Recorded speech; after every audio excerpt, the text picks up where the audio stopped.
Episode 161. ஆதன் விழுந்த வேகத்தில் மீண்டும் எழுந்து நின்றுவிட்டு திவாகரை பார்த்து, உன்னோட சக்தியும் பயங்கரமா தான் இருக்கு. சரி, அப்படி இருந்தா தானே சண்டை சுவாரஸ்யமா இருக்கும் என்று சிறு புன்னகையுடன் கூறினான். அதை ஆதன் கூறிய அடுத்த நொடி அவனது மின்னல் ஈட்டியை எடுத்து தரையில் வேகமாக குத்தினான். அப்போது அதில் இருந்த லைட் ரேஸ் திவாகரை நோக்கி சென்றது. அதை திவாகரால் பார்க்க கூட முடியவில்லை. அது அவ்வளவு பிரைட்டாக இருந்தது. அது வேகமாக சென்று இந்த முறை திவாகரின் வயிற்றில் பட்டது. திவாகரின் உள்ளுறுப்புகள் முன்பே காயப்பட்டிருந்ததால் அவனால் அந்த வலியையும் இப்போது பட்ட வலியையும் தாங்க முடியாமல் குனிந்து நின்றான். அப்போது அவனது 2 கால் முட்டியில் இருந்து ரத்தம் வர ஆரம்பித்தது. அவன் எல்லா வலியையும் தாங்க முடியாமல் அப்படியே முட்டி போட்டு தரையில் அமர்ந்தான். அவனால் அடுத்த எந்த ஒரு சக்தியும் எடுக்க முடியவில்லை. அவன் அப்படியே கீழே சரிந்து விழுந்து வலியில் துடித்துக் கொண்டிருந்தான். அந்த சக்தியை பார்த்த அங்கு கூட்டத்தில் இருந்த ஒரு எக்ஸ்பர்ட், ஆதனோட சக்தி ரொம்பவே பவர்ஃபுல்லானதா தான் இருக்கு. இல்லனா ஒரு 2வது எக்ஸ்போர்ட் லெவல் சக்தியில் இருக்கவன இப்படி கதற விட முடியுமா என்ன என்று கூறினான். அதை கேட்டு அங்கிருந்த அனைத்து மக்களும் ஆமென்று தலையசைத்தார்கள். அப்போது ஆதனை பார்த்த சோமன், சபரி, இந்த வாட்டி ஆதன் திவாகரை கொன்றுவான்டா பாரு என்று கூறினான். சபரியும் அவனது நண்பர்களும் ஆதனை கண்ணமிக்காமல் பார்த்துக் கொண்டிருந்தார்கள். பவித்ரன் ஆதரவாளனுக்கு உடம்பெல்லாம் வேர்த்து ஊற்றியது. இந்த ஆதன் இவ்வளவு சக்தி வாய்ந்தவனா? நானும் மத்தவங்கள மாதிரி ஆதனை தப்பா இட போட்டனா? இல்ல, ஆதன் திவாகருக்கு மேல சக்தி வாய்ந்தவனா இருக்கலாம். ஆனா நம்ம தலைவன் பவித்ரனை விட சக்தி வாய்ந்தவனா இருக்க வாய்ப்பே இல்ல என்று பவித்ரனின் ஆதரவாளன் நினைத்துவிட்டு ஆதனை பார்த்து கொண்டிருந்தான். ஆதன் திவாகருக்கு அருகில் சென்று நின்றுவிட்டு அவனை பார்த்து, நீ எல்லாம் இந்த வம்சத்தோட பல சிறந்த வீரர்கள்ல ஒருத்தன் இல்லையா? நான் நீயா இருந்தா சத்தியமா உன் அளவுக்கு வாய்ப்பு சிரிக்கவே மாட்டேன் தெரியுமா? ஏன்னா நம்மளை பத்தி இந்த ஊர் என்ன சொன்னாலும் நம்ம கெப்பாசிட்டி நமக்கு நல்லாவே தெரியும். அதனால எதிராளி கிட்ட பேசுறதுக்கு முன்னாடி பார்த்து பேசணும், சரியா என்று கூறினான். அதை கேட்ட சோமன், அவனை கொல்றதை விட்டுட்டு அவன்கிட்ட மோட்டிவேஷனல் ஸ்பீச் கொடுத்துட்டு இருக்கான் பாரு என்று கூறினான். அதை கேட்ட சபரி, இதே திவாகர் கேக்குற கடைசி ஸ்பீச்சா கூட இருக்கலாம் சோமனே, அதனால பொறுமையாரு என்று கூறினான். டேய், என்னடா போக போக என் டயலாக்லாம் நீ பேசுற, உன் டயலாக்லாம் நான் பேசிக்கிட்டு இருக்கேன். ஆனா நீ சொன்னது 100% உண்மைதான்டா செல்லக்குட்டி என்று கூறினான் சோமன். அது நீ உன் நண்பனை அவன் அடிச்சிட்டான்னு கோபத்துல பேசுற சோமனே. நான் ஆதனோட ரசிகன், அதுக்கப்புறம் தான் அவனோட நண்பன். அதனாலதான் நான் கூலா பேசுறேன், நீ அன்புல கோபமா பேசுற என்று கூறினான் சபரி. அதை கேட்ட சோமன், ஐயா முனிவர் சபரி ஐயா, உங்களை தான்யா நான் பல நாள தேடிட்டு இருந்தேன் என்று கிண்டலாக கூறினான். சரி சரி கலாய்க்காத, எனக்கு ஒரு டவுட்டுடா சோமனே. நீயும் சரி ஆதனும் சரி ஆவுனா செல்லக்குட்டி செல்லக்குட்டின்னு சொல்றீங்களே, எப்படி? நீயும் பல வாட்டி சொன்ன, அங்க ஆதனும் சொல்றான், அது எப்படிடா என்று கேட்டான் சபரி. இதுல ஒரு பெரிய விஷயமும் இல்ல சபரி.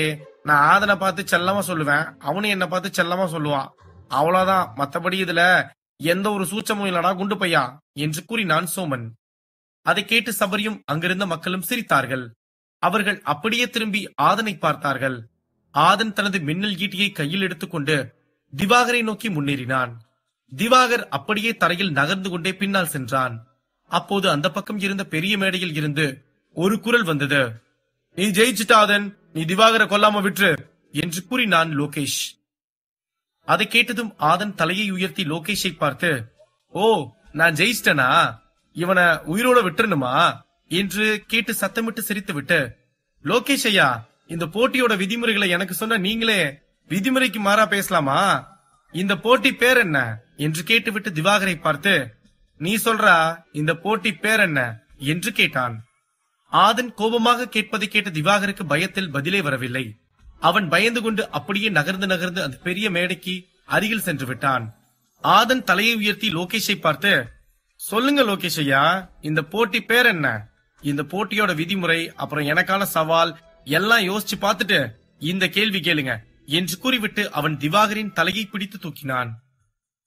அதெல்லாம் சரிதான் ஆதன், ஆனா என்று லோகேஷ் பேசுவதற்கு வரும்போது ஆதன் தனது மின்னல் ஈட்டியை வைத்து திவாகரின் கழுத்தில் குத்தி எடுத்துவிட்டு லோகேஷை பார்த்து, சொல்லுங்க லோகேஷ் ஐயா, ஆனா என்று கிண்டலாக கேட்டான். அந்த சம்பவத்தை பார்த்த லோகேஷ் கண்களில் கோபம் கண்ணீராக வந்தது. அங்கிருந்த மக்கள் அதை பார்த்துவிட்டு பதைபதைத்து போனார்கள். ஒரு பக்கம் சோமன், சபரி மற்றும் அவனது நண்பர்கள் மற்றும் சில மக்கள் ஆதனை கொண்டாடிக் கொண்டிருந்தாலும் மறுபக்கம் பல மக்கள் ஆதனை திகைத்து போய் பார்த்து கொண்டிருந்தார்கள். அவர்கள் இந்த சண்டை ஆரம்பிக்கும் போது ஆதன் திவாகரால் கொடூரமாக கொல்லப்பட போகிறான் என்றுதான் எண்ணிக்கொண்டும் பேசிக்கொண்டும் இருந்தார்கள். ஆனால் ஆதன் முதலில் சொன்னது போலவே இந்த போட்டியின் முதல் அடியையும் இந்த கடைசியையும் பார்க்கும்போதுதான் மக்கள் புரிந்து கொண்டார்கள் ஆதன் ஒரு மாவீரன் என்று. ஆதன் எப்போதும் அவனை கொல்ல வருபவர்களை உயிரை எடுக்காமல் விட்டதே இல்லை. அப்படி அவன் ஒருவேளை விடுகிறான் என்றால் அவன் மற்றொருவன் அனுப்பிவிட்ட அல்லக்கையாக இருக்கும். அவன் அதிகம் ஆதனிடம் பேசி இருக்க மாட்டான், அல்லது அவன் தப்பித்தால் போதும் என்று அங்கிருந்து ஓடி இருப்பான். அங்கிருந்த பீமன் வம்சத்து வீரர்கள், ஆதன் திவாகரை கொன்னுட்டானா? இதை நம்மளால நம்பவே முடியலையே, இந்த ஆதன் இவ்வளவு சக்தி வாய்ந்தவனா என்ன என்று அதிர்ச்சியுடன் பேசிக் கொண்டிருந்தார்கள். ஆதனுக்கு லோகேஷ் உத்தரவிட்டும் அவன் அவனது பேச்சை கேட்காமல் திவாகரை கொன்றதுதான் அங்கு அனைவருக்கும் இருந்த ஆச்சரியமே. என்னதான் இது வாழ்வா சாவா போட்டியாக இருப்பினும் ஒரு மாவீரனான லோகேஷ் சொல்லியும் ஒரு 9வது லெவல் சக்தியில் இருக்கும் நபர் தனக்கு மதிப்பளிக்காமலும் பயமில்லாமலும் செய்கிறான் என்றால் அது உண்மையில் வியக்கத்தக்க விஷயமாகும். இந்த விஷயம் ஆதனுக்கும் லோகேஷிற்கும் எதிர்ப்பை அதிகப்படுத்தியது. இருவரும் ஒருவரை ஒருவர் கோபத்துடன் பார்த்துக் கொண்டிருந்தார்கள். அங்கு நடந்த விஷயத்தை பார்த்த தணிகைநாதனின் ஒற்றன் பேரதிர்ச்சி அடைந்தான். அவன் அங்குமிங்கும் தடுமாறி விழுந்து தணிகைநாதனை சந்திக்க சென்றான். அப்போது அட்டூரியன் அறையில் அட்டூரியன் மட்டும்தான் அமர்ந்திருந்தான். அந்த ஒற்றன் உடம்பெல்லாம் வேர்த்து ஊற்ற அட்டூரியனுக்கு முன்பு வந்து நின்றான். அதை பார்த்த அட்டூரியன், கிரி, உனக்காக தான் நான் காத்துக்கிட்டு இருக்கேன். நீ என்ன தகவலோட வந்திருக்க? ஏதாவது நல்ல செய்தியா? சரி, அது இருக்கட்டும். உனக்கே இப்படி வேர்க்குது? நீ வேகமா ஓடி வந்ததுனாலயா, இல்ல தகவல் ரொம்ப பதட்டப்படுற அளவுக்கு இருக்கா என்று கேட்டான். அதை கேட்ட கிரி, ஐயா ஐயா, அந்த சண்டை போட்டியில என்று மூச்சு வாங்க பதட்டத்துடன் நின்று கொண்டிருந்தான். அப்போது அவனுக்கு பின்னால் இருந்து வந்த தணிகைநாதன், அவன் என்ன சொல்ல வர்றான்னு உனக்கு புரியலையா அட்டூரியன்? இந்த சண்டை போட்டியில ஆதன் திவாகர கொடூரமா கொன்னுட்டான்னு சொல்ல வர்ற அட்டூரியன் என்று கூறினார். அதை கேட்டதும் அட்டூரியன் பேரதிர்ச்சி அடைந்தான். அவன் தனது இருக்கையிலிருந்து எழுந்து வந்து ஒற்றனை பார்த்து, கிரி, நீ இந்த தகவலை தான் சொல்ல வந்தியா என்று அதிர்ச்சியுடன் கேட்டான்.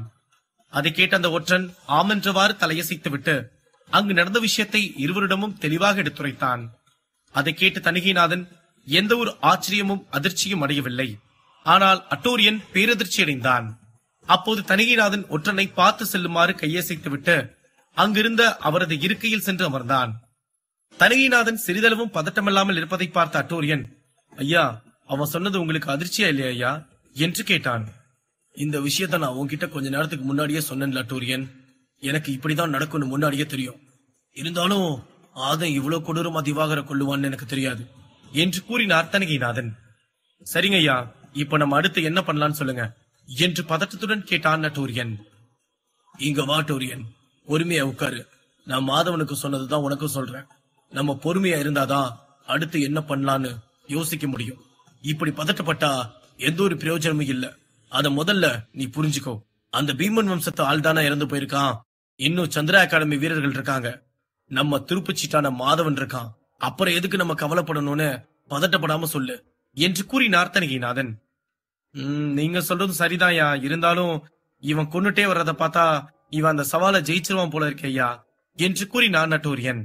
அட்டூரியன், அவன் அந்த சவால்ல ஜெயிக்கிறதும் தோக்குறதும் லோகேஷோட பிரச்சனை.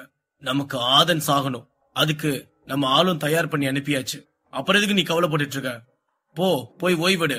நான் அடுத்த முறை ஒற்றன் வரும்போது வர்றேன், நம்ம பேசிக்கலாம் என்று கூறிவிட்டு அங்கிருந்து சென்றார் தணிகைநாதன். அட்டூரியனும் சரியென்று தலையசைத்து விட்டு அவனது படுக்கையில் சென்று படுத்துவிட்டு, ஆதன், நீ அங்க இருக்கவன் எல்லாம் ஜெயிச்சு வரலாம். ஆனா என்னைக்கு நீ என் கையில சிக்கிறியோ அன்னைக்கு உன்னை சும்மா விட மாட்டேன்டா. அன்னைக்கு நீ மரணத்துல இருந்து தப்பிக்கவே முடியாதுடா என்று நினைத்துக் கொண்டிருந்தான். அங்கு நின்று கொண்டிருந்த தமிழ்வாணன், இந்த ஆதனோட சக்தி ரொம்ப பவர்ஃபுல்லா இருக்கு. இவன் அந்த சைகன் வம்சத்து சண்டை போட்டியில சண்டை போடும் போது இவன் கூட சண்டை போட்டு பார்க்கணும்னு தோணுச்சு. ஆனா அப்போ போகாததுதான் நல்லதுன்னு இப்ப தோணுது என்று நினைத்து சிரித்தான். தமிழ்வாணன் அங்கு எக்ஸ்போர்ட் லெவலில் இருக்கும் 5 நபர்களை கொன்றுவிட்டு நின்று கொண்டிருந்தாலும் ஆதன் சண்டை போட ஆரம்பித்த பிறகு அங்கு எந்த மேடையிலும் சண்டை நடக்கவில்லை. அவர்கள் அனைவரும் ஆதனின் சண்டையைத்தான் பார்த்துக் கொண்டிருந்தார்கள். மக்களும் மற்ற சண்டையில் கவனத்தை வைக்கவில்லை. அவர்கள் ஆதனின் சண்டையில் தான் முழு கவனத்தையும் வைத்திருந்தார்கள். லோகேஷ் ஆதனை பார்த்து, ஆதன், நீ நான் சொல்ற வார்த்தையை கேட்காம என் தம்பி திவாகரை கொன்னுட்ட. இதுக்கு நீ பதில் சொல்லியே ஆகணும். நாம இப்படி பண்ணிருக்க கூடாதுன்னு உன்னை யோசிக்க வைப்பண்டா என்று கோபத்தில் கத்தினான். அதை கேட்ட ஆதன் சிறு புன்னகை செய்துவிட்டு, லோகேஷ் ஐயா, நீங்க சொன்ன விதிமுறைப்படிதான் நான் நடந்துட்டு இருக்கேன். ஆனா நீங்க என்னடானா என்ன பார்த்து இப்படி கோபப்படுறீங்களே, இதெல்லாம் கொஞ்சம் கூட நியாயமே இல்லையா என்று கிண்டலாக கூறினான். அதை கேட்டு லோகேஷிற்கு கோபம் மேலும் அதிகமானது. அவன் ஆதனை பார்த்து, விதிமுறைப்படியா? இந்த விதிமுறையை வச்சே உன்னை முடிக்கிறேன் பாடுறா என்று கூறிவிட்டு அவனது இருக்கையிலிருந்து வேகமாக எழுந்து வந்து அந்த பெரிய மேடைக்கு முன்பு நின்று, இங்க இருக்க எல்லா வீரர்களுக்கும் ஒரு நல்ல வாய்ப்பு கொடுக்கறேன், நல்லா கேட்டுக்கோங்க. இங்க நிக்கிறானே இந்த ஆதனை நீங்க கொன்னீங்கன்னா உங்களுக்கு 50,000 பேட்டில் பாயிண்ட்ஸ் கொடுக்கறேன். அதனால இங்க இருக்கவங்கல்ல யாருக்கு 50,000 பேட்டில் பாயிண்ட்ஸ் வேணும்னு விருப்பப்படுறீங்களோ அவங்க வந்து ஆதன் கூட சண்டை போடலாம். இது ஓபன் ஸ்டேட்மெண்ட், யார் வேணும்னாலும் வரலாம். ஆனா ஆதன் சொன்ன விதிமுறைகள் படி இவங்க கூட சண்டை போட வர்றவங்க யாரும் முதல் எக்ஸ்போர்ட் லெவல் சக்திக்கு மேல இருக்கக்கூடாது என்று கூறினான். அதை கேட்டு அங்கிருந்த மக்கள் அனைவரும் உற்சாகமாக உணர்ந்தார்கள்.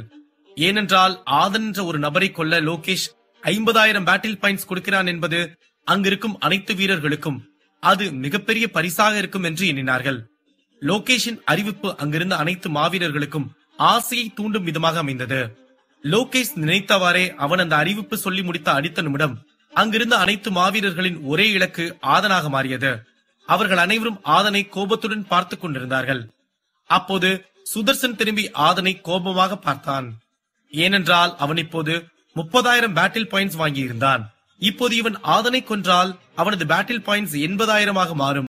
அத்துடன் அவன் போட்டி பட்டியலில் பவித்ரனை பின்னுக்கு தள்ளிவிட்டு முதலிடத்தையும் பிடிப்பான். இருப்பினும் அவன் அங்கு என்ன நடக்கிறது என்று கவனமாக பார்த்துக் கொண்டிருந்தான்.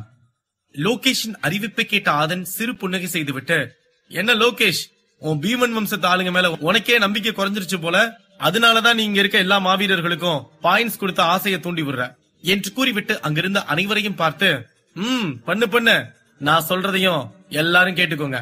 என் கூட இனி எவன் சண்டை போட வந்தாலும் இந்த பாவம் புண்ணியம் எல்லாம் பார்க்கவே மாட்டேன். அது மட்டும் இல்லாம இந்த ஈவு இறக்கம் எல்லாம் குழி தோண்டி புதைச்சிட்டேன். அதனால அதுவும் எவனுக்கும் கிடைக்காது பாத்துக்கோங்க. இருந்தாலும் எவன் என் கூட சண்டைக்கு வந்தாலும் முதல்ல நான் அவனை கேட்பேன், உன் பேட்டில் பாயிண்ட்ஸ் கூட உன்னை விட்டுறேன்னு. அப்படி உயிர் மேல ஆசை இருக்கவன் கொடுத்துட்டு போயிடு. இல்ல நான் சண்டை போடுவேன்னு வந்தீங்கன்னா உன் மரணம் பக்கத்துல இருக்கவனுக்கு பதட்டத்தை உண்டாக்குற மாதிரி இருக்கும் என்று எச்சரித்தான். அதை கேட்டதும் அங்கிருந்த சிலர் ஆதனோடு சண்டை போட வேண்டும் என்று எண்ணத்தையே கைவிட்டு விட்டார்கள். ஏனென்றால் அவர்களுக்கு பேட்டில் பாயிண்ட்ஸை விட உயிர் மிகவும் முக்கியமானதாக அவர்கள் கருதினார்கள். அப்போது லோகேஷ் திரும்பி தனது எக்ஸ்போர்ட் லெவல் சக்தியில் இருக்கும் வீரர்களை பார்த்தான். அவர்கள் யாரும் முன்வந்து சண்டை போடும் ஆர்வம் இல்லாதது போல் தலையை குனிந்து கொண்டு நின்று கொண்டிருந்தார்கள். அதை பார்த்த லோகேஷிற்கு மிகவும் ஆச்சரியமாக இருந்தது. ஏனென்றால் அவர்கள் திவாகர் களத்தில் இறங்கும் வரை வீரமாகவும் சண்டைக்கு தயாராகவும் இருந்தார்கள். ஆனால் திவாகர் ஆதன் கையால் இறந்த பிறகு அங்கிருந்த வீரர்கள் அனைவரும் ஆதனை பார்த்து பயத்துடன் நின்று கொண்டிருந்தார்கள். ஆதன் பேசியதை கேட்டு அங்கிருந்த அனைவரும் உறைந்து போனார்கள். ஏனென்றால் அவனது சண்டையையும் அவனது வார்த்தைகளையும் இதுநாள் வரையும் அவன் மீறி நடந்து கொள்ளவே இல்லை என்று அங்கிருந்த அனைவருக்கும் நன்றாக தெரியும். அப்போது அந்த மைதானத்தின் ஒரு ஓரத்தில் இருந்து ஒரு குரல் வந்தது. நான் இந்த ஆதன் கூட சண்டை போட்டு இவனை கொல்றதுக்கு தயாரா இருக்கேன் என்று கேட்டது. அதை கேட்டதும் ஆதன், லோகேஷ் மற்றும் அங்கிருந்த அனைவரும் திரும்பி அந்த திசையை பார்த்தார்கள். அந்த நபர் வேக வேகமாக ஆதன் நின்று கொண்டிருந்த அந்த மைதானத்தின் நடுவில் வந்து நின்றான். யார் அந்த நபர்? ஆதனின் பேட்டில் பாயிண்ட்ஸ் 50,000 நெருங்குமா?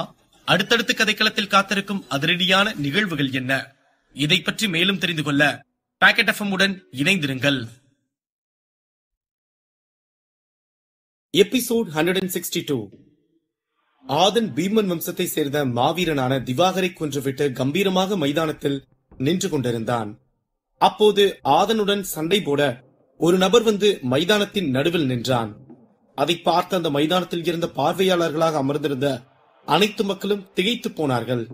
ஏனென்றால் லோகேஷ் 50,000 பேட்டில் பாயிண்ட்ஸ்களை கொடுப்பதாக அறிவித்தும் பீமன் வம்சத்தை சேர்ந்த எந்த ஒரு எக்ஸ்போர்ட்டும் ஆதனுடன் சண்டை போட வராமல் பயந்து கொண்டிருந்த போது, நான் சண்டை போடுகிறேன் என்று வந்து நின்று இருக்கிறான் என்றால் இந்த நபர் நிச்சயமாக சிறந்த மாவீரனாகத்தான் இருப்பான் என்று எண்ணினார்கள். அதை பார்த்த லோகேஷ் மிகவும் சந்தோஷமாக உணர்ந்துவிட்டு அந்த நபரை பார்த்து, நீ ஆதன் கூட சண்டை போட வந்ததுல எனக்கு ரொம்ப சந்தோஷம் வீரனே. நீ அவன் கூட சண்டை ஆரம்பிக்கிறதுக்கு முன்னாடி உன் பேரையும் நீ எங்கிருந்து வர்றேன்றதையும் சொல்லிட்டு ஆரம்பி என்று கூறினான். அந்த நபர் லோகேஷை பார்த்து, வணக்கம் ஐயா, என் பேர் அகிலன், நான் சந்திரா அகாடமியை சேர்ந்த வீரன் என்று கூறினான். அது கேட்ட ஆதன், இவன் அந்த ரெஸ்டாரண்ட்ல இருந்து நம்ம தப்பிச்சு வந்தப்போ அந்த மாதவன் கூட இருந்தவனாச்சே, இவன் வந்திருக்கான்னா அந்த மாதவனும் இங்க வந்திருப்பானே என்று நினைத்துவிட்டு அங்கும் இங்கும் தேடினான். அப்போது இந்த மைதானத்தின் ஓரத்தில் ஒரு எக்ஸ்பர்ட் கூட்டம் நின்று கொண்டிருந்தது. அவர்களுக்கு நடுவில் நின்று மாதவன் பேசிக் கொண்டிருந்தான். அதை பார்த்த ஆதன், ஓஹோ, அங்க என்ன எதுவும் பண்ண முடியலன்னு எல்லாம் இங்க வந்துட்டாங்களா என்று நினைத்துவிட்டு சிறு புன்னகை செய்தான். அப்போது சோமன் அகிலனை பார்த்துவிட்டு, சபரி, நான் இந்த ரப்பர் வாயனை இதுக்கு முன்னாடி பாத்திருக்கேன்டா. நானும் ஆதனும் ஒரு ரெஸ்டாரண்ட்டுக்கு போனப்போ சின்ன சண்டையாயிருச்சு. அந்த சண்டை போடுற எதிராளிங்க கூட இந்த ரப்பர் வாயனும் இருந்தா மச்சான் என்று கூறினான். அப்படியா, சரி சரிடா. இந்த சந்திரா அகாடமி ஆளுங்கெல்லாம் சாதாரணமான முதல் எக்ஸ்பர்ட் லெவல் சக்தியில இருக்கவங்களை விட பல மடங்கு சக்தி வாய்ந்தவங்களா இருப்பாங்க சோமனே. அதனால நம்ம ஆளு இவங்கிட்ட கொஞ்சம் பார்த்துதான் சண்டை போடணும் என்று கூறினான் சபரி. அதை கேட்டு சோமனுக்கு சற்று பயமாக இருப்பினும் அவன் ஆதனை முழுமையாக நம்பினான். அதனால் அவன் அங்கு ஆதனுக்கு எதிராக நடக்கப் போகும் சண்டையை பார்த்து கொண்டிருந்தான். அப்போது அகிலனின் அறிமுகத்தை கேட்ட லோகேஷ், சரி அகிலன், உனக்கு இந்த சண்டையோட விதிமுறைகள் எல்லாம் நல்லா தெரியும் நினைக்கிறேன். இப்ப இந்த சண்டையை ஆரம்பிக்கலாமா அகிலன் என்று கேட்டான். அகிலன் சரி என்றவாறு தலையசைத்து விட்டு அப்படியே திரும்பி ஆதனை முறைத்துக் கொண்டிருந்தான். அதை பார்த்த ஆதன், டேய் முறைக்காதரா, எனக்கு சிரிப்பு சிரிப்பா வருது. எங்க உன் தலைவன் மாதவன் வராம நீ வந்திருக்க? இதுக்கு பின்னாடி எதுவும் மாஸ்டர் பிளான் இருக்கா என்ன என்று கிண்டலாக கேட்டான். அதை கேட்ட அகிலன், உன்னை கொல்றதுக்கெல்லாம் எதுக்குடா மாஸ்டர் பிளான்? உன்ன மாதிரி ஆளுங்களை கொல்றதுக்கு நானே போதுன்னுதான் என் தலைவன் கிட்ட சொல்லிட்டு வந்திருக்கேன். நீ இருக்க சக்தி லெவலுக்கு உனக்கு என் தலைவன் மாதவன் கூட சண்டை போடணுமா? நீ முதல்ல என்ன சமாளிக்கிறான்னு பாக்கலாம்டா என்று கூறினான். அதை கேட்ட ஆதன் சிறு புன்னகை செய்துவிட்டு, உண்மையை சொல்லு, என் கூட சண்டை போட்டு என்ன கொல்ல வந்தியா, இல்ல என்ன ஜெயிச்சு அந்த 50,000 பேட்டில் பாயிண்ட்ஸ் ஜெயிச்சிடலான்னு வந்தியா என்று கிண்டலாக கேட்டான். பேட்டில் பாயிண்ட்ஸ் என்னடா பேட்டில் பாயிண்ட்ஸ்? உன்னை கொல்றதுக்கு தாண்டா நான் வந்தேன். அந்த ரெஸ்டாரண்ட்ல வச்சு என் ஆளுங்களை ஈவிரக்கம் பார்க்காம அடிச்சு கொன்னியே, அதுக்கு பழிவாங்க தாண்டா நான் இங்க வந்திருக்கேன். உன்னை கொல்லாம விட மாட்டேன்டா என்று கோபத்தில் பல்லை கடித்துக் கொண்டு கூறினான் அகிலன். அகிலனின் ஆக்ரோஷமான பேச்சை கேட்டு லோகேஷ் நிமிர்ந்தமர்ந்தான். அகிலன் எப்படியும் ஆதனை கொன்று விடுவான் என்று எண்ணிக்கொண்டிருந்தான். அகிலனை பொறுத்தவரை அந்த 50,000 பேட்டில் பாயிண்ட்ஸ் முக்கியமல்ல, அவனுக்கு ஆதனை கொள்ள வேண்டும் என்பது மட்டும்தான் ஒரே நோக்கமாகும். லோகேஷ் அந்த பரிசை தருவதாக அறிவிக்காமல் இருந்திருந்தாலும் ஒரு கட்டத்திற்கு மேல் அகிலன் களத்தில் இறங்கி ஆதனுடன் சண்டை போட்டிருப்பான் என்பதுதான் உண்மையாகும். ஆனால் இப்போது லோகேஷ் அறிவிப்பை கேட்ட பிறகு அது அகிலனுக்கு டபுள் டமாக்காவாக எண்ணிக்கொண்டுதான் களத்திற்கு வந்தான். ஏனென்றால் அந்த 50,000 பேட்டில் பாயிண்ட்ஸ் கிடைத்தால் அவனது எக்ஸ்பர்ட் லெவல் 1 இரண்டாவதற்கு முன்னேறக்கூடிய முக்கிய பரிசுகளை வாங்கிக் கொள்ளலாம் என்று எண்ணிக்கொண்டிருந்தான் அகிலன். டேய், உன்னை பார்த்தாலே தெரியுது நீ எனக்கு சமமான ஆள் இல்லைன்னு. அதனால நீ பேசாம இங்க இருந்து ஓடி போயிரு. இல்ல சண்டை போடணும்னு நெஞ்ச நிமித்திக்கிட்டு வந்தேனா நெஞ்செலும்பு உடைச்சிருவன் பாத்துக்கோ என்று எச்சரித்தான் ஆதன். அதை கேட்டதும் அகிலன் தனது கையை உயர்த்தி ஒரு கோடாலியை வர வைத்தான். அவன் அந்த கோடாலியை வைத்து ஆதனை தாக்கினான். அந்த திடீர் அட்டாக்கை ஆதன் எதிர்பார்க்கவே இல்லை. அப்போது அந்த கோடாலி ஆதனின் இடது கையை கிழித்தது. அதை பார்த்த அகிலன், ஆதன், சண்டை போட்டிக்கு வந்துட்டு வசனம் பேசிட்டு இருந்தா இப்படிதான் கைகால் எல்லாம் காயம்பட்டுதான் போகணும் பாத்துக்கோ என்று ஏளனமாக கூறினான். அதை கேட்ட ஆதன், நானாவது காயப்பட்டுதான் போக போறேன், ஆனா நீ உடம்புல இருக்க உள்ளுறுப்புகள் எல்லாம் காயப்பட்டு நெஞ்சலும் மூலம் உடஞ்சு சாக போற, இது நடக்குதா இல்லையான்னு பாரு என்று கூறிவிட்டு தனது மின்னல் ஈட்டியை எடுத்து அகிலனோடு சண்டை போட ஆரம்பித்தான். அதை பார்த்த மக்கள், இங்க நடக்கிற சண்டை போட்டியை என்னால நம்பவே முடியல. ஏன்னா எல்லா சண்டையிலையும் சக்தி அதிகம் இருக்கவன் தான் டயலாக் பேசுவான், அப்புறம் அவன் தான் அடிச்சும் ஜெயிப்பான். ஆனா இங்க 9வது லெவல் சக்தியில இருக்கவன் எக்ஸ்போர்ட் லெவல் சக்தியில இருக்கவன் கிட்ட சவால் விட்டு சண்டை போடுறான். இங்க என்னதான் நடக்க போகுதுன்னு பார்க்கலாம் என்று அனைவரும் ஆச்சரியத்துடன் பேசிக் கொண்டிருந்தார்கள். மறுபக்கம் சபரி சோமனை பார்த்து, இந்த வீரனை குறைவா அடை போட்டு பேசிட்டு இருக்கான்னு நினைக்கிறேன் சோமன். ஏன்னா நான் முதல்ல சொன்ன மாதிரி இந்த சந்திரா அகாடமி வீரர்கள் எல்லாம் மத்த எக்ஸ்பர்ட் லெவல் வீரர்களை விட 1 மடங்கு 2 மடங்கு ரொம்ப சக்தி வாய்ந்தவங்களா இருப்பாங்க. அது தெரியாம ஆதன் இப்படி சவால் விட்டு தோத்துட்டானா என்னடா பண்றது என்று பதட்டத்துடன் கேட்டான். நீ எதுக்கும் கவலைப்படாதரா சபரி, ஆதன் எதையும் ஒரு கணக்கு இல்லாம பண்ண மாட்டான், பேசவும் மாட்டான். அவன் கணக்கு நமக்கு முதல்ல புரியாது, ஆனா புரிய வேண்டிய நேரத்துல சரியா புரிய வைப்பான், அதுதான் ஆதன் என்று ஆதனை பெருமிதமாக கூறினான் சோமன். அதை கேட்ட சபரி சரியென்றவாறு தலையசைத்தாலும் ஆதனுக்கு ஏதாவது ஆகிவிடுமோ என்று சபரி பயந்து கொண்டுதான் பார்த்து கொண்டிருந்தான். ஆதனின் அடியை அகிலன் தனது கோடாலியை வைத்து தடுத்துக் கொண்டே பின்னால் சென்றான். ஆதன் அந்த கோடாலியில் தனது ஈட்டியை வைத்து அடிக்கும் போதே ஆதன் வலிமையை அகிலன் உணர்ந்து கொண்டான். அது மட்டுமின்றி அவனால் ஆதனை திருப்பி தாக்கவும் முடியவில்லை. ஆதன் தனது ஈட்டியை ஓங்கி ஒரு அடி அடித்தான். அகிலன் அவனது கோடாலியை கீழே போட்டு விட்டான். அதை பார்த்த ஆதன், எடு எடு, உன் ஆயுதத்தை எடு, அதுக்கப்புறம் சண்டை ஆரம்பிச்சுக்கலாம் என்று கூறினான். அதன் பிறகு அகிலன் அந்த கோடாலியை எடுத்துக்கொண்டு அந்த பக்கம் சென்று தனது முழு சக்தியையும் தனது கோடாலிக்கு கொண்டு வந்து ஆதனை நோக்கி தாக்கினான்.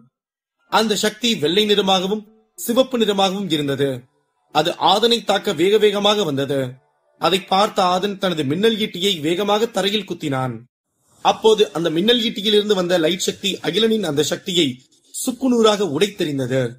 அதை பார்த்த அகிலன் பேரதிர்ச்சி அடைந்தான். இது எப்படி சாத்தியமாச்சு என்று நினைத்து பேரதிர்ச்சியுடன் ஆதனை பார்த்து கொண்டிருந்தான் அகிலன். அப்போது அங்கு கூட்டத்தில் இருந்த ஒரு நபர், ஆதன் முதல்ல அகிலனோட கோடாலியை அடிச்சு கீழே விழுக வச்சான். அதுக்கப்புறம் இப்ப அவன் சக்தியால அகிலன் சக்தியே அடிச்சு சுக்குநூறா உடைச்சிட்டான். அப்ப இந்த போட்டியிலையும் ஆதன் தான் ஜெயிக்க போறான்னு நினைக்கிறேன். என்ன கேட்டா அகிலன் இப்பவே ஆதன் கிட்ட சரண்டர் ஆகிறதுதான் நல்லது என்று கூறினான். ஆதனின் சக்தியை பார்த்து அகிலனுக்கு உடம்பெல்லாம் வேர்க்க ஆரம்பித்தது. அவன் தன் பேராசையால் வந்து இப்படி மரணத்தின் கையில் சிக்கிவிட்டோமோ என்று எண்ணினான்.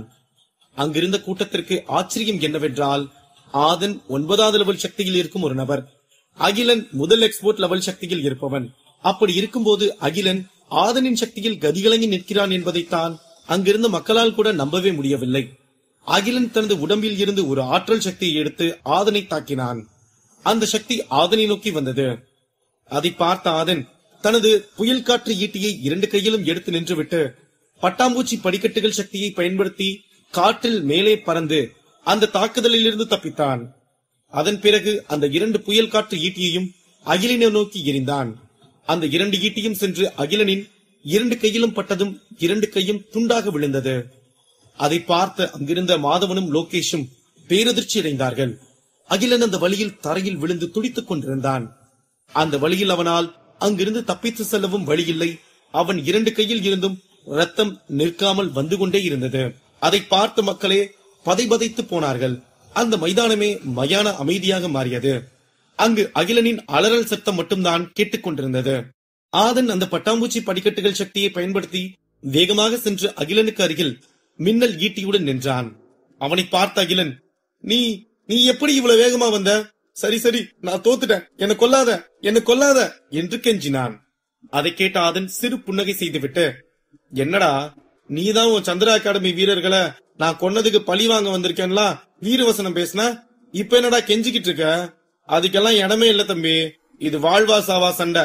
இதுல ஒண்ணு நீ சாகணும், இல்ல நான் சாகணும். இப்ப இந்த சண்டையில நான் ஜெயிச்சிட்டேன், அப்ப யார் சாகணும் என்று கேட்டான். அதை கேட்ட அகிலன் திகைத்து போனான். அவனது கண்களில் மரண பயம் இருந்தது. அதனால் அவன் வாயில் இருந்து வார்த்தைகளே வரவில்லை. இருப்பினும் அவன் ஆதனை பார்த்து, நான் பேசுனது தப்புதான் ஆதன், அதுக்காக என்ன நீ கொல்றதுதான் இதுக்கு தீர்வாகுமா? நான் தான் உன்கிட்ட சரண்டர் ஆயிட்டனே, இதுக்கு மேல உனக்கு என்னதான் வேணும்? அப்படி நீ மட்டும் என்ன கொன்னா என் சந்திரா அகாடமி எக்ஸ்பர்ட்ஸ் உன்னை சும்மா விடுவாங்கன்னு நினைக்கிறியா என்று வழியிலும் ஆதனை மிரட்டினான். அதை கேட்டு அங்கிருந்த மக்கள் அனைவருக்கும் தெளிவாக தெரிந்துவிட்டது ஆதன் அகிலனை கொல்லப் போகிறான் என்று. ஏனென்றால் ஆதன் யாருக்கும் பயப்படும் நபர் இல்லை. அது மட்டுமின்றி ஆதன் ரெஸ்டாரண்டில் சந்திரா அகாடமி வாரியர் லெவல் ஆட்களை கொன்றுவிட்டுதான் இங்கு வந்திருக்கிறான் என்ற தகவல் அங்கிருந்த மக்களுக்கு தெரிந்துவிட்டது. அப்போது சோமன் சபரியை பார்த்து, ஏண்டா டே, இவன் தான் மத்த எக்ஸ்பர்ட்ஸை விட பவர்ஃபுல்லான வீரனாடா. அங்க பாரு, 2 கையும் இல்லாம ராத்திரில வர்ற பேய் மாதிரி நின்னுட்டு இருக்கான் பாரு என்று கூறிவிட்டு சிரித்தான். அதை கேட்டு சபரியும் சிரித்து விட்டு, நான் சொன்னது உண்மைதான் மச்சான், இருந்தாலும் அதை விட சக்தி வாய்ந்த ஆள்றா, அதனாலதான் அவன் ஜெயிச்சுட்டான். அதுவும் இல்லாம அந்த அகிலன் சொன்னதை கேட்டியா? ஆதன் அகிலனை கொன்னா சந்திரா அகாடமியே ஆதனுக்கு எதிராக நிக்கும்னு சொல்றான், அதுதான் கொஞ்சம் பயமா இருக்கு என்று கூறினான். அதை கேட்ட சோமன், இந்த பயத்துக்கு ஆதன் பதில் சொல்வான் பாரு என்று கூறினான். ஆதன் அகிலனை பார்த்து கிண்டலாக சிரித்து விட்டு, டேய், சண்டை உனக்கும் எனக்கும், அப்புறம் எதுக்குடா உன் சந்திரா அகாடமி சூர்யா அகாடமி பத்தி எல்லாம் இங்க பேசிட்டு இருக்க? அதுவும் இல்லாம உன் சந்திரா அகாடமி ஆளுங்களை தான் அந்த ரெஸ்டாரண்ட்ல அடிச்சு ஆணில மாட்டி விட்டுட்டு வந்தனே, அதெல்லாம் மறந்துட்டியா? அவனுங்களை கொல்றதுக்கே நான் பயப்படல, இப்ப உன்னை ஒருத்தனை கொல்றதுக்கா பயப்படுவேன்? ஏண்டா, நீ பயத்துல என்னென்னமோ உளறி என் கோபத்தை அதிகப்படுத்திக்கிட்டு இருக்க என்று கூறிவிட்டு தனது மின்னல் ஈட்டியை மறைய வைத்தான். அதை பார்த்து அங்கிருந்த அனைவரும் ஆதனை குழப்பத்துடன் பார்த்துக் கொண்டிருந்தார்கள். அப்போது ஆதன், குரங்கு குத்து சக்தியே என்று கத்தினான். அப்போது அவனது 2 கையிலும் இரும்பு பலம் வந்தது. அவன் அகிலனை பார்த்து, நீ கோழ, உயிர் பயம் வந்ததும் உன் ஆளுங்களை வச்சு நான் பயமுறுத்த பார்த்தேன். ஆனா நான் வீரன், அதனால நான் சொன்ன மாதிரியே நடந்துக்கணும்ல என்று கூறிவிட்டு தனது குரங்கு குத்து சக்தியை வைத்து அகிலனின் முகத்தில் ஒரு குத்து வைத்தான். அகிலன் அப்படியே பின்னால் சாய்ந்து விழுந்தான். அப்போது ஆதன் அவனுக்கு அருகில் சென்று அவனது வயிற்றில் ஒரு குத்து குத்தினான். அவன் உள்ளுறுப்புகள் அனைத்தும் சேதமடைந்தது. அகிலன் வாயில் இருந்து ரத்தம் வந்தது. அவன் வலியில் துடித்துக் கொண்டிருந்தான். அப்போது ஆதன் முன்பு சொன்னது போல் அகிலன் நெஞ்செலும்பை உடைக்க வேண்டும் என்று எண்ணி அகிலன் நெஞ்சில் ஓங்கி குத்தினான். அவனது நெஞ்சு பிளந்து ரத்தம் வந்தது. ஆதன் கை முழுக்க ரத்தமாக இருந்தது. அவன் அங்கிருந்து எழுந்து நின்றான். அகிலன் அவனது நெஞ்சு பிளந்து இறந்து போனான். ஆதன் கோபமாக லோகேஷை பார்த்துவிட்டு அப்படியே திரும்பி மாதவனையும் கோபமாக பார்த்துவிட்டு நின்று கொண்டிருந்தான். ஆதன் அகிலனை கொன்னுட்டான்னு நினைக்கிறேன். அங்க பாருங்க, சந்திரா அகாடமி வீரன் ரத்த வெள்ளத்துல இருக்கிறத பார்த்தா அப்படிதான் தெரியுது. அவன் உடம்புல இருந்து வர்ற ரத்தத்தை பார்த்தா அகிலனை எந்த மருந்து கொடுத்தாலும் காப்பாற்ற முடியாது போல இருக்கே. ஆதன் உண்மையாலுமே மாவீரன் தான். இல்லனா அவனை விட பெரிய லெவல்ல இருக்க ஆளுங்களை இப்படி அடிச்சு கொல்ல முடியுமா என்று கூறினான் கூட்டத்தில் இருந்த ஒரு நபர். ஆதன் கையில் இருந்து வந்த ரத்தத்தையும் அங்கு அகிலனின் உடம்பிலிருந்து வந்து கொண்டிருந்த ரத்தத்தையும் பார்த்த மக்கள் பயத்தில் நடுங்கினார்கள். ஆதன் பீமன் வம்சத்து மாவீரனான திவாகரை கொன்றதையே அங்கிருந்த யாராலும் இன்னும் நம்ப முடியாமல் இருந்தார்கள். ஆனால் அதற்குள் சந்திரா அகாடமியின் மற்றொரு வீரன் அந்த மைதானத்தில் இரத்த வெள்ளத்தில் இறந்து கிடப்பதை பார்த்த மக்களால் ஏற்றுக்கொள்ளவே முடியவில்லை. அதை பார்த்த தணிகைநாதனின் ஒற்றன் பேரதிர்ச்சி அடைந்தான். அவன் இந்த விஷயத்தை தணிகைநாதனிடம் சொல்ல ஓடினான். அப்போது தணிகைநாதனும் அட்டூரியனும் சபையில் அமர்ந்து பேசிக் கொண்டிருந்தார்கள். தணிகைநாதன் ஒற்றனின் முகத்தை வைத்தே அங்கு நடந்த சம்பவத்தை புரிந்து கொண்டார். இருப்பினும் அவர் அந்த ஒற்றனை பார்த்து, என்ன செய்தி கொண்டு வந்திருக்க கிரி என்று கேட்டார். ஐயா ஐயா, ஆதன் சந்திரா அகாடமியை சேர்ந்த அகிலனை கொன்னுட்டாயா என்று கூறினான் ஒற்றன் கிரி. அதை கேட்டதும் அட்டூரியன் பேரதிர்ச்சியுடன் அவனது இருக்கையிலிருந்து எழுந்து நின்றான். தணிகைநாதன் தனது தாடியை தடவியவாறே அமர்ந்து எதையோ யோசித்துக் கொண்டிருந்தார். நீ அங்க நடந்த சண்டையை தெளிவா பாத்தியா இல்லையா? ஆதன் அகிலன் கையால செத்துட்டானா இல்ல அகிலன் ஆதன் கையால செத்துட்டானா? தெளிவா சொல்லுகிரி என்று பதட்டத்துடன் கேட்டான் அட்டூரியன். நான் என் 2 கண்ணால பாத்துட்டு தான் ஐயா வந்து இங்க உங்ககிட்ட சொல்லிக்கிட்டு இருக்கேன். ஆதன் அகிலனை அந்த நடு மைதானத்துல வச்சு அடிச்சு கொன்னுட்டாயா. அகிலன் ரத்த வெள்ளத்துல இறந்து கிடக்குறாயா என்று கூறினான் ஒற்றன்கிரி. அதை கேட்டதும் இடிந்து போய் அமர்ந்தான் அட்டூரியன். அப்போது தணிகைநாதன் ஒற்றனை பார்த்து செல்லுமாறு கையசைத்தார். தணிகைநாதன் எடுக்கப் போகும் அடுத்த முடிவு என்ன? ஆதனின் அடுத்த அதிரடியான சம்பவங்கள் என்ன? அடுத்தடுத்த கதைக்களத்தில் காத்திருக்கும் விறுவிறுப்பான நிகழ்வுகள் என்ன? இதை பற்றி மேலும் தெரிந்து கொள்ள பாக்கெட் FM உடன் இணைந்திருங்கள்.